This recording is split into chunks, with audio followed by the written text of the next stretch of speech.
So I'm embarrassed that I have a career.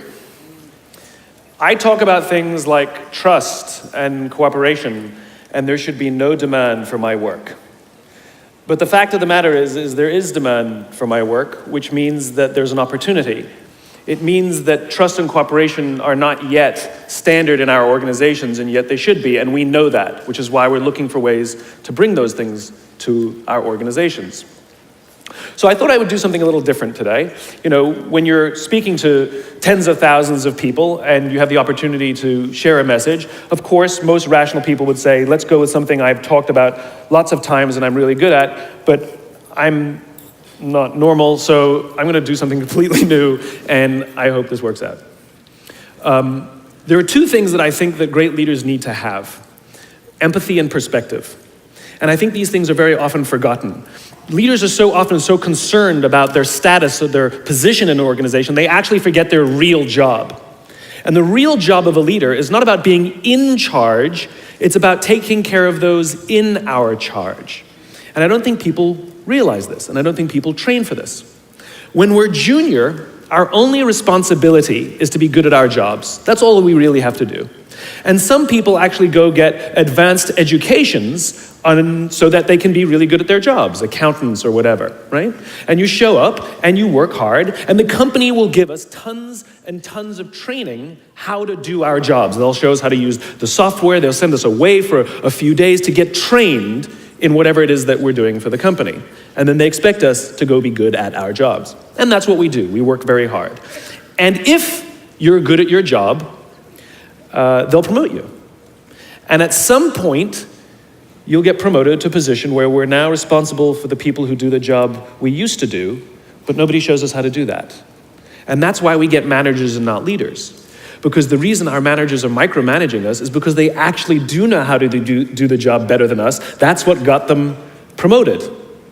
Really what we have to do is go through a transition. Some people make it quickly, some people make it slowly, and unfortunately some people will never make that transition at all. Which is we have to go through this transition of being responsible for the job and then turning into somebody who's now responsible for the people who are responsible for the job. And as I said before, one of the great things that is lacking in most of our companies is that they are not teaching us how to lead. And leadership is a skill like any other. It is a practicable, learnable skill. And it is something that you work on. It's like a muscle. If you practice it all the days, you will get good at it and you will become a strong leader. If you stop practicing, you will become a weak leader. Like parenting, everyone has the capacity to be a parent. Doesn't mean everybody wants to be a parent, and doesn't mean everybody should be a parent. Leadership is the same. We all have the capacity to be a leader. Doesn't mean everybody should be a leader, and it doesn't mean everybody wants to be a leader. And the reason is because it comes at great personal sacrifice. Remember, you're not in charge, you're responsible for those in your charge. That means things like when everything goes right, you have to give away all the credit. And when everything goes wrong, you have to take all the responsibility. That sucks, right? It's things like staying late to show somebody what to do.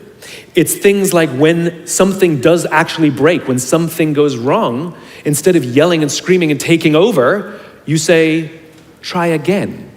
When the overwhelming pressures are not on them, the overwhelming pressures are on us. At the end of the day, great leaders are not responsible for the job. They're responsible for the people who are responsible for the job. They're not even responsible for the results. I love talking to CEOs and say, what's your priority? And they put their hands on their hips all proudly and say, my priority is my customer. I'm like, really? You haven't talked to a customer in 15 years. There's no CEO on the planet responsible for the customer. They're just not. They're responsible for the people who are responsible for the people who are responsible for the customer. I'll tell you a true story. A few months ago, I stayed at the Four Seasons in Las Vegas. It is a wonderful hotel. And the reason it's a wonderful hotel is not because of the fancy beds. Any hotel can go and buy a fancy bed. The reason it's a wonderful hotel is because of the people who work there. If you walk past somebody at the Four Seasons and they say hello to you, you get the feeling that they actually wanted to say hello to you. It's not that somebody told them that you have to say hello to all the customers, say hello to all the guests, right? You actually feel that they care. Now, in their lobby, they have a coffee stand. And one afternoon, I went to buy a cup of coffee, and there was a barista by the name of Noah who was serving me. Noah was fantastic. He was friendly and fun, and he was engaging with me, and I had so much fun buying a cup of coffee, I actually think I gave 100% tip, right? He was wonderful. So as is my nature, I asked Noah, do you like your job? And without skipping a beat, Noah says, I love my job. And so I followed up. I said, what is it that the Four Seasons is doing that would make you say to me, I love my job? And without skipping a beat, Noah said, throughout the day, managers will walk past me and ask me how I'm doing, if there's anything that I need to do my job better. He said, not just my manager, any manager. And then he said something magical. He says, I also work at Caesar's palace. And at Caesar's palace, the managers are trying to make sure we're doing everything right. They catch us when we do things wrong. He says, when I go to work there, I like to keep my head under the radar and just get through the day so I can get my paycheck. He says, here at the Four Seasons, I feel I can be myself. Same person, entirely a different experience from the customer who will engage with Noah. So we in leadership are always criticizing the people. We're always saying, we got to get the right people on the bus. I've got to fill my team. I got to get the right people. But the reality is, it's not the people. It's the leadership. If we create the right environment, we will get people like Noah at the Four Seasons. If we create the wrong environment, we will get people like Noah at Caesar's palace. It's not the people. And yet we're so quick to hire and fire. You can't hire and fire your children. If your kids are struggling, we don't say, you got to see at school, you're up for adoption. So why is it that when somebody has performance problems at work, why is it that our instinct is to say, you're out? We do not practice empathy. What does empathy look like? Here's the lack of empathy. This is normal in our business world. You walk into someone's office, someone walks into our office and says, your numbers have been down for the third quarter in a row. You have to pick up your numbers, otherwise I can't guarantee what the future will look like. How inspired do you think that person is to come to work the next day? Here's what empathy looks like. You walk into someone's office, someone walks into your office and says, your numbers are down for the third quarter in a row. Are you okay? I'm worried about you. What's going on? We all have performance issues. Maybe someone's kid is sick. Maybe they're having problems in their marriage. Maybe one of their parents is dying. We don't know what's going on in their lives. And of course it will affect performance at work. Empathy is being concerned about the human being, not just their output. We have, for some reason, our work world has changed over the past 20 and 30 years. We are suffering the side effects of business theories left over from the 80s and 90s. And they are bad for people, and they are bad for business. Let me give you an example. The concept of shareholder supremacy was a theory proposed in the late 1970s. It was popularized in the 80s and 90s. It is now standard form today. You talk to any public company and you ask them their priority and they say maximize shareholder value. Really? That's like a coach prioritizing the needs of the fans over the needs of the players. How are you going to build a winning team with that model? But that's normal today. We don't even perceive it as broken or damaged or wrong or outdated.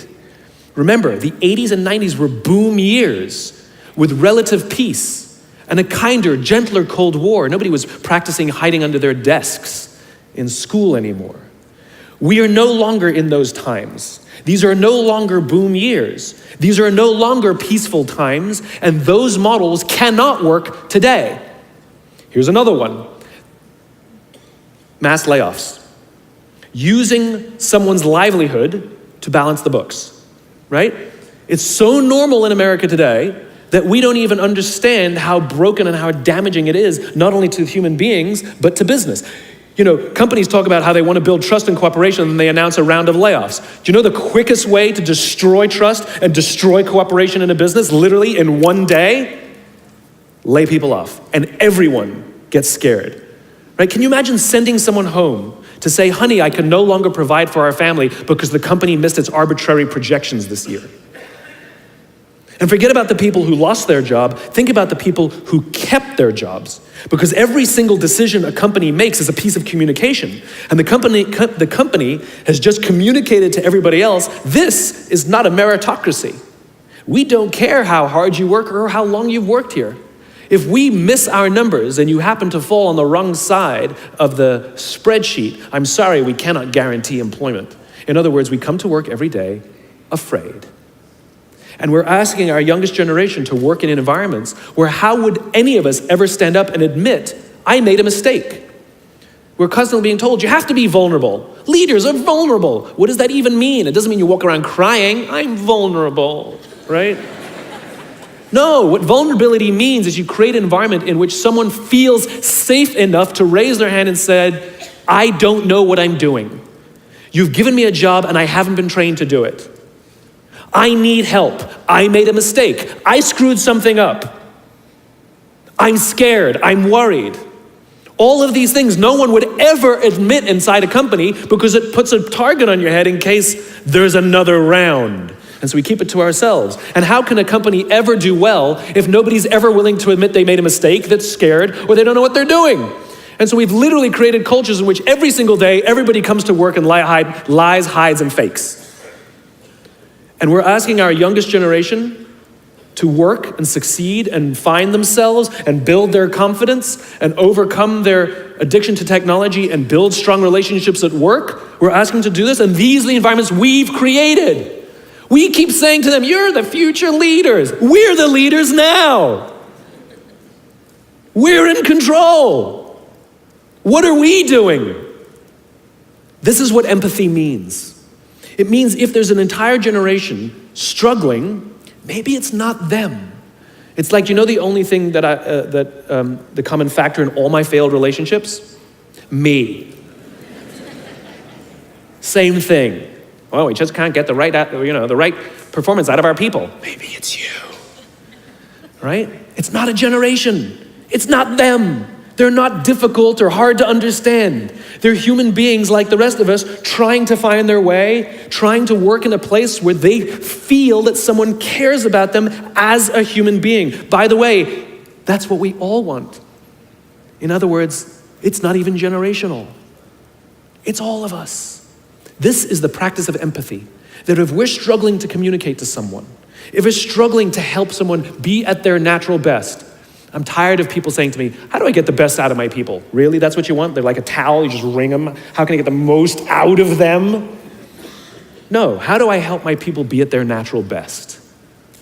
Right? We're not asking these questions. We are not practicing empathy. We have to start by practicing empathy and relate to what they may be going through. And it will profoundly change the decisions we make. It will profoundly change the way we see the world. Someone's driving to work. You're driving to work.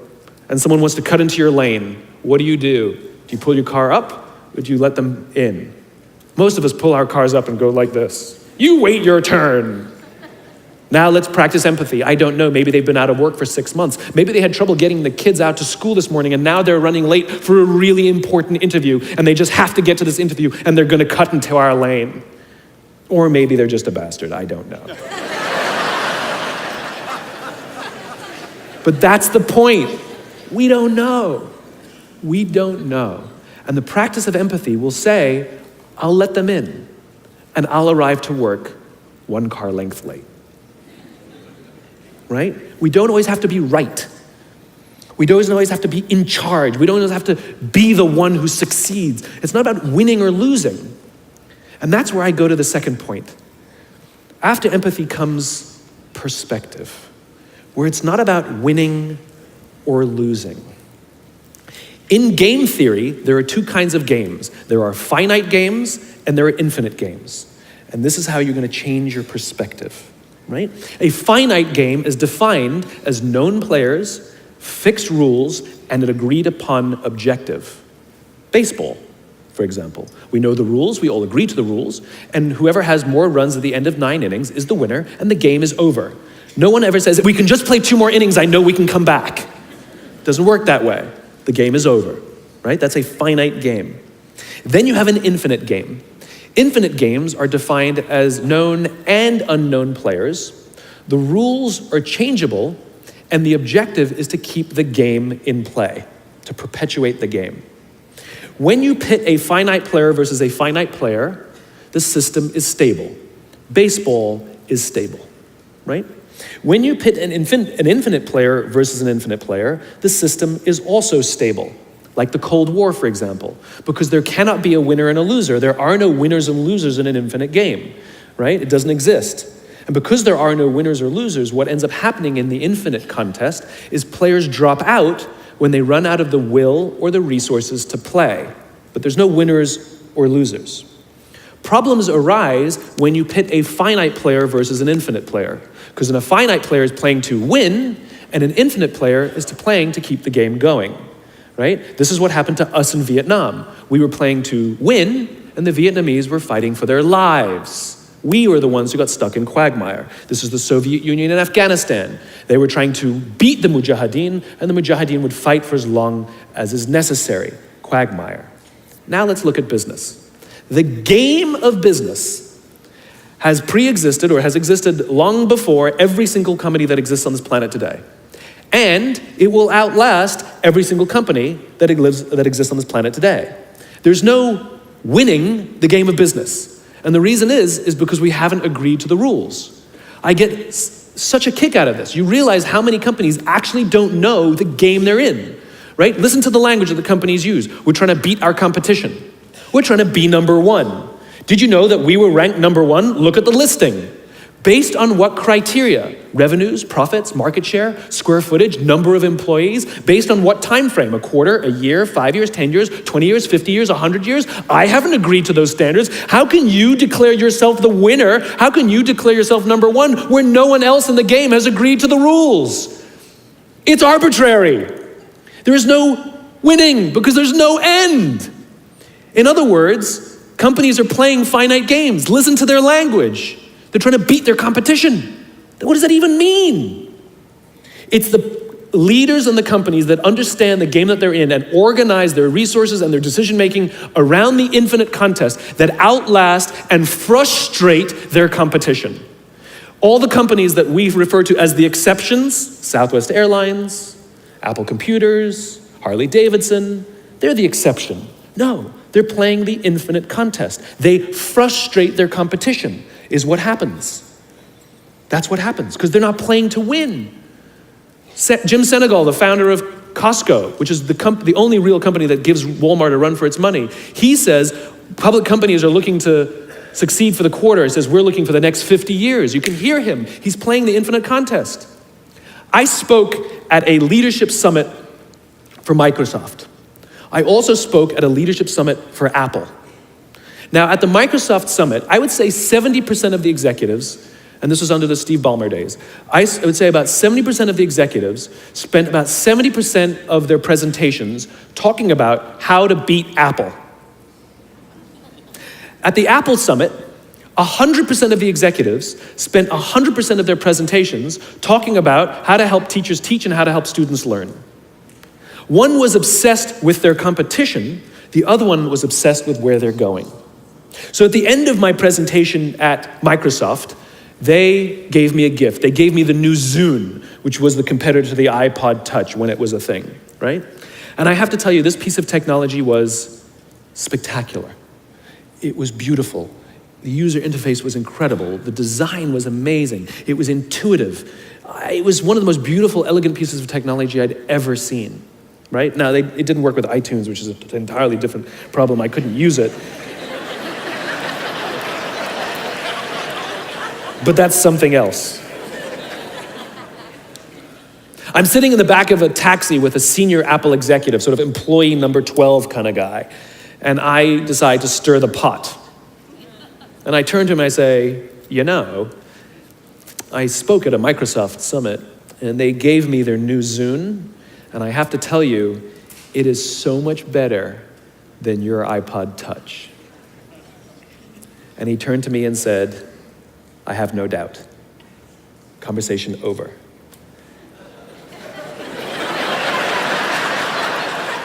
Because the infinite player isn't playing to be number one every day with every product. They're playing to outlast the competition.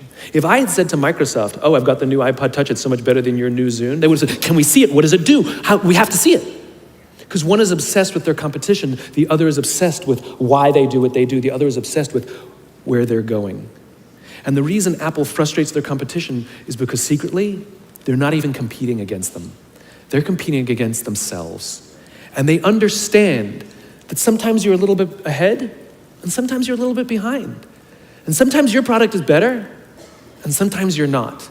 But if you wake up every single morning and compete against yourself, how do I make our products better than they were yesterday? How do I take care of our customers better than we did yesterday? How do we advance our cause more efficiently, more productively than we did yesterday? How do we find new solutions to advance our calling, our cause, our purpose, our belief, our why every single day? What you'll find is over time, you will probably be ahead more often.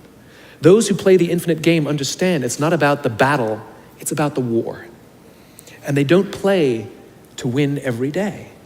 And they frustrate their competition until their competition drops out of the game. Every single bankruptcy, almost every merger and acquisition is basically a company saying we no longer have the will or the resources to continue to play, and we have no choice to either drop out of the game or merge our resources with another player so that we can stay in the game. That's what that is.